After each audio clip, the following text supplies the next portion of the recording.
बाबा भीमराव अंबेडकर की जन्मस्थली मऊ में सोमवार को आयोजित कांग्रेस की जय बापू जय भीम जय संविधान रैली में राहुल गांधी ने केंद्र सरकार पर निशाना साधा। उन्होंने कहा कि संविधान ने सभी को अच्छे भविष्य का सपना देखने का हक दिया है, लेकिन ऐसा नहीं हो रहा है। मऊ में आयोजित इस जय बापू जय भीम जय संविधान महारैली में बेटमा से भी बड़े काफिले के रूप में पूर्व जिला संघ अध्यक्ष राधेश्याम पटेल के नेतृत्व में कार्यकर्ता महू पहुंचे। राहुल गांधी ने कहा कि हिंदुस्तान में विचारधारा की लड़ाई चल रही है। एक तरफ कांग्रेस है जो संविधान को मानती है और इसके लिए लड़ रही है, वहीं दूसरी तरफ भाजपा और संघ है जो संविधान के खिलाफ है, इसे कमजोर करते हैं और खत्म करना चाहते हैं। बाबा साहेब डॉक्टर भीमराव अंबेडकर की जन्म स्थली मऊ में सोमवार को कांग्रेस अध्यक्ष मल्लिकार्जुन खड़गे एवं नेता प्रतिपक्ष राहुल गांधी ने जय बापू जय भीम जय संविधान रैली को संबोधित करते हुए भाजपा को संविधान विरोधी बताया। इन्होंने कहा कि भाजपा बाबा साहेब द्वारा रचित संविधान को खत्म करके गरीबों, दलितों, पिछड़ों और आदिवासियों के अधिकार छीनना चाहती है। कांग्रेस ये बर्दाश्त नहीं करेगी। कांग्रेस पार्टी संविधान की रक्षा के लिए डटकर खड़ी है।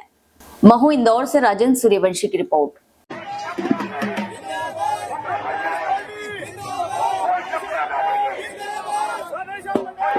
76 वर्ष पूर्व आज से एक दिन पहले 26 जनवरी को बाबा साहब अंबेडकर और देश के हमारे संविधान निर्माताओं ने, कांग्रेस पार्टी ने देश का संविधान का निर्माण किया।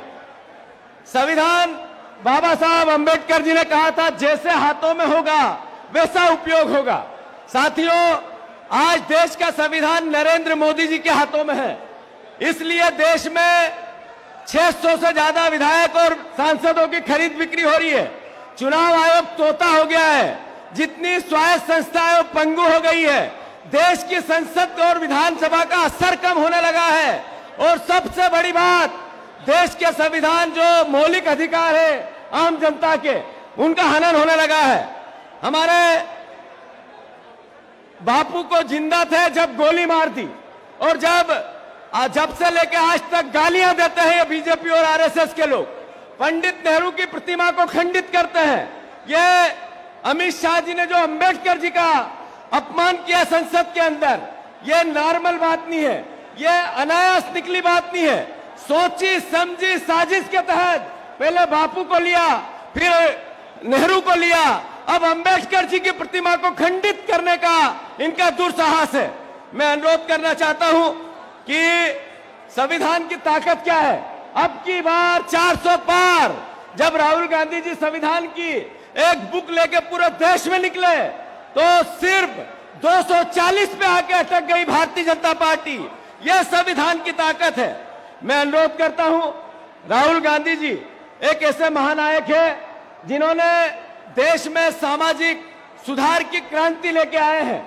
आदरणीय प्रदेशवासियों, आदरणीय देशवासियों, एक ऐसा व्यक्ति जिन्होंने इस देश के मूल परंपरा और प्राचीन सभ्यता को, इस देश की मूल भावना को, प्रेम प्यार और मोहब्बत की 4000 किलोमीटर करोड़ों करोड़ों लोगों से मिलते हुए प्रेम और प्यार की पूरे देश में अलग जगाई। ऐसे महानायक है राहुल गांधी जी, जिन्होंने जब अब की बार 400 पार की बात भारतीय जनता पार्टी करती थी तो संविधान की रक्षा के लिए सत्ता चाहे कैसी भी हो पर संविधान बचे, इस विचार को लेकर पूरे देश में घूमे। यह अपने आप में जो बाबा साहब अंबेडकर का विचार था कि इस देश में जो राष्ट्र अगर बचाना है तो फिर संविधान की रक्षा जरूरी है, यह राहुल गांधी जी ने करके दिखाया। साथियों, जब राहुल गांधी जी ने यह कहा कि सामाजिक सुधार होने चाहिए तो उन्होंने जातिगत जनगणना की बात की। जातिगत जनगणना क्या है? जातिगत जनगणना आर्थिक सर्वे गरीब की पहचान है और देश के खजाने का अधिकार गरीब को मिले, इसकी लड़ाई है। राहुल गांधी जी ये लड़ाई लड़ रहे हैं। हम सब, आप सब साथ दो तो हाथ ऊंचा करके बताओ कि जातिगत जनगणना जरूरी है। और राहुल गांधी जी के मिशन को कांग्रेस का आम जन पूरी ताकत से लड़ेगा। दोनों हाथ ऊंचा करके इस बात का संकल्प लो। राहुल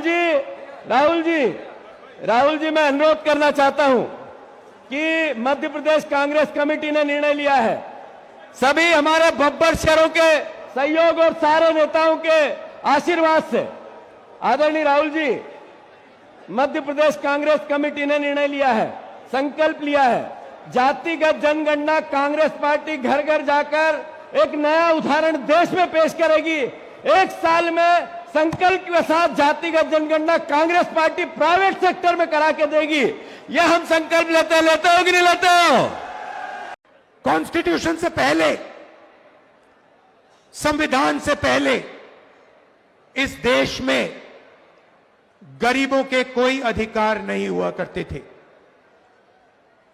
संविधान से पहले, याद रखिए, आजादी से पहले इस देश में गरीबों के कोई अधिकार नहीं थे, दलितों के कोई अधिकार नहीं थे, पिछड़ों के कोई अधिकार नहीं थे, आदिवासियों के कोई अधिकार नहीं थे। अधिकार सिर्फ महाराजा राजा के थे। वो बदलाव आजादी के दिन आया था।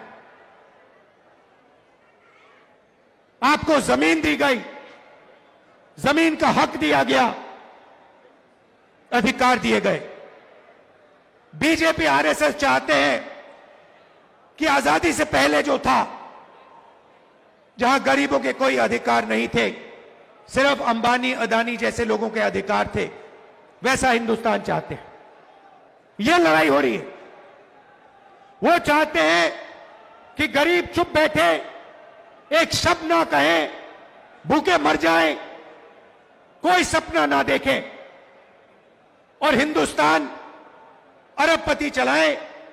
जहां उनको एयरपोर्ट चाहिए एयरपोर्ट मिल जाए, जहां उनको पोर्ट चाहिए पोर्ट मिल जाए, जहां हाईवे चाहिए हाईवे बनानी है हाईवे बना ले, सारे के सारे कॉन्ट्रैक्ट उनके हाथ चले जाए। 16 लाख करोड़ रुपए नरेंद्र मोदी जी ने अरबपतियों का कर्जा माफ किया है। किसका पैसा था वो? उनका पैसा नहीं था, आपका पैसा था। कर्जा माफ कैसे हुआ?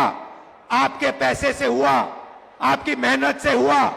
मगर मैं आपसे पूछना चाहता हूं, किस किसान का कर्जा माफ करते हैं? किस मजदूर का पैसा माफ करते हैं? किस स्टूडेंट का पैसा कर्जा माफ करते हैं? तो जीएसटी आप देते हो, मेहनत आप करते हो, और चाइना का माल अदानी अंबानी ये लोग हिंदुस्तान में बेचते हैं।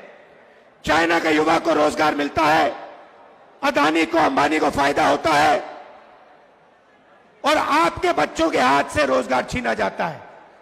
और ये पूरा का पूरा सिस्टम कैसे चल रहा है? आपके जेब में से पैसा निकालकर जीएसटी का पैसा, टैक्स का पैसा, फर्टिलाइजर का पैसा, सारा का सारा आपके जेब में से निकलकर अदानी अंबानी की जेब में जाता है। पेट्रोल का दाम बढ़ता जाता है, आप देखते रहते हो। इंटरनेशनल मार्केट में पेट्रोल का दाम नीचे जाता है, मगर हिंदुस्तान में पेट्रोल का दाम नीचे कभी नहीं जाएगा। फायदा अरबपतियों को, अदानी को, अंबानी को। आप देखिए, 2-3 अरबपतियों को सारे के सारे कॉन्ट्रैक्ट्स दे देते हैं।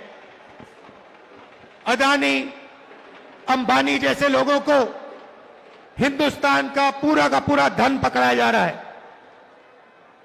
इस संविधान में कहां लिखा है कि हिंदुस्तान का धन अदानी के हवाले कर देना चाहिए? मुझे दिखाओ कहां लिखा है इस संविधान में। संविधान में लिखा है हिंदुस्तान के सारे नागरिक एक समान है। संविधान में लिखा है कि हर हिंदुस्तानी को सपना देखने का, भविष्य बनाने का मौका होना चाहिए। आज 50 साल से सबसे ज्यादा बेरोजगारी आज हिंदुस्तान में है। अरबपति हजारों करोड़ रुपए बच्चों की शादी में खर्च कर देते हैं। कोई 10 करोड़ की घड़ी पहनता है, कोई 15 करोड़ की घड़ी पहनता है, मगर अगर आप अपने बच्चों की शादी करवाना चाहते हो तो आपको कर्जा लेना पड़ता है। आपके घर में पैसा नहीं है। क्यों नहीं है? क्योंकि रोजगार नहीं है। और भाइयों और बहनों, एक बात भूलिए मत, जितना अदानी और अंबानी आगे बढ़ेंगे, जितना धन इन अरबपतियों के हाथ में जाएगा, उतना कम रोजगार आपके बच्चों को मिलेगा। ये नोटबंदी जो इन्होंने की, जो जीएसटी लागू की है, ये हिंदुस्तान के गरीब लोगों को खत्म करने के औजार है। ये योजनाएं नहीं है, ये हथियार है। जीएसटी कौन देता है? जीएसटी अरबपति नहीं देते हैं, जीएसटी हिंदुस्तान के गरीब लोग देते हैं। जब आप एक शर्ट खरीदते हो, पैंट खरीदते हो, जितनी जीएसटी आप देते हो, उतनी ही जीएसटी अदानी अंबानी देते हैं। आप रेस्टोरेंट में खाना खाते हो, ढाबे में खाना खाते हो, जितनी जीएसटी आपके जेब से निकलती है, उतनी ही जीएसटी अदानी देता है। लाखों करोड़ रुपए आपके जेबों से निकाला जाता है, लाखों करोड़ रुपए कहां जाता है? सीधा अरबपतियों के बैंक अकाउंट में जाता है। आज खास करके धर्म के नाम पर सब जने अपना काम कर रहे हैं। धर्म सबको होना, सबकी आस्था है। हर एक लोग धर्म पे विश्वास रखने वाले वो काम कर सकते हैं, लेकिन धर्म के नाम पे अगर किसी समाज में गरीबों की लूट होती है, शोषण होती है, वो हम कभी बर्दाश्त नहीं करेंगे, हम कभी बर्दाश्त नहीं करेंगे। हेलो फ्रेंड्स, आप देख रहे हैं हमारा चैनल SW24 न्यूज। हमारे सारे वीडियो सबसे पहले देखने के लिए आप हमारे चैनल को सब्सक्राइब करें और पास में लगे बेल आइकन को दबाना बिल्कुल भी ना भूलें।